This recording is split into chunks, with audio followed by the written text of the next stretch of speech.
আসসালামু আলাইকুম, সবাই কেমন আছেন? আমি আলহামদুলিল্লাহ ভালো আছি। ভিডিও দেখে বুঝতেই পারছেন আমি আজ কি রান্না করব। আজ সকালে নাস্তা করার পর বের হলাম। হাঁটতে হাঁটতে দেখি রাস্তার পাশে অনেকগুলো কলমি শাক হয়েছে। তারপর এখান থেকে কিছু কলমি শাক নিলাম। দেখতে অনেক সুন্দর হয়েছে, কচি কচি কলমি শাক ছিল। তারপর ক্ষেত থেকে কিছু পিচ্ছি আলু তুলে নিলাম। এই আলু দিয়ে খেতে অনেক স্বাদ।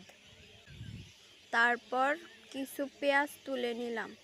আজ খেতে টাটকা টাটকা আলু পেঁয়াজ শাক দিয়ে শাক রান্না করব। তারপর গেলাম, নতুন পেঁয়াজ দিয়ে যে কোনো রান্নায় অনেক মজা লাগে। তারপর কিছু রসুন তুলে নিলাম, কারণ শাক রান্না করতে রসুনের প্রয়োজন, আর রসুনের কারণেই শাকের স্বাদ বেড়ে যায়। একটা টমেটো নিলাম, কাঁচা টমেটো বেশি বড় হয় নাই। তারপর ক্ষেত থেকে কিছু মরিচ নিলাম। সব কিছুই আজ ক্ষেত থেকে নিয়ে রান্না করা হলো। মরিচও বেশি বড় হয় নাই।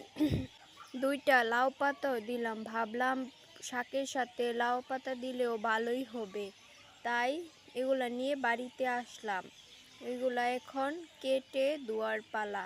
সুন্দর করে প্রথমে কেটে পিচ্ছি আলুগুলো কেটে তারপর শাকগুলো চিকন চিকন করে কেটে নিলাম। তারপর ভালোভাবে ধুয়ে নিলাম।